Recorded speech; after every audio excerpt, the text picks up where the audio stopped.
Before starting the machine, always carry out your pre-start checks.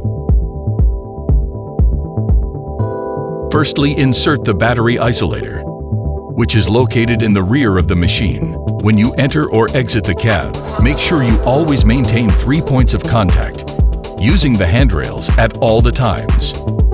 Once sat in the machine, engage your seat safety belt. Start the machine by turning the ignition, and the instrument screen will light up. Horn switch on the right joystick. Beacon switch. We would always advise you to keep the flashing beacon on at all times, as well as any working lights to ensure that you are visible to others on site. Work lamp switch.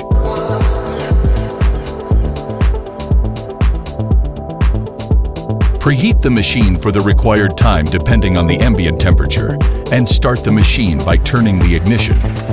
Remember to raise your left-hand arm console before climbing into the machine. This means the machine will not function.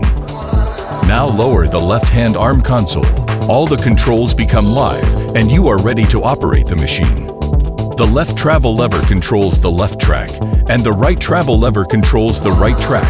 If you press 2 travel levers both forwards at the same time, the machine will travel forwards, and pulling them backwards will allow the machine to travel backwards.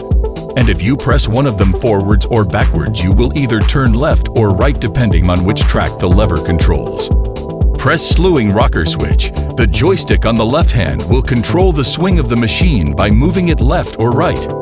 It will also move the deeper away or close by moving the joystick forwards or backwards.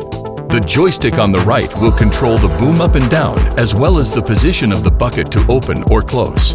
Both SAE and ISO control patterns are available. Press slewing rocker switch again. The upper platform will rotate 360 degrees to left or right.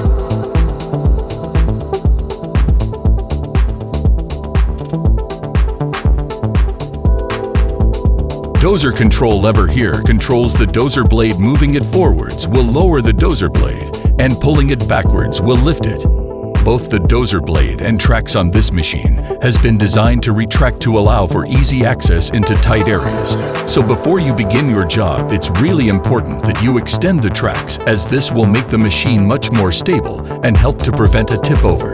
To do this, you will need to ensure that you're on a level hard surface. Then you will need to elevate the machine off the ground by spinning the cab 180 degrees, lowering the bucket to lift the rear of the tracks off the ground, then lower the dozer blade. This should provide clearance between the tracks and ground. Use track extension switch in the cab to extend the tracks from the machine. Once the tracks are out, lower the machine back to the ground and unfold the extension plates on the dozer blade, locking them into position using the locking pin. At your feet, you'll find a foot pedal on the right. It controls the angle of boom in relation to the cab. Pressing it left or right will move the boom in the appropriate position. This is really useful when digging in a tight area or operating the demolishing job, where you might not be able to swing the cab around.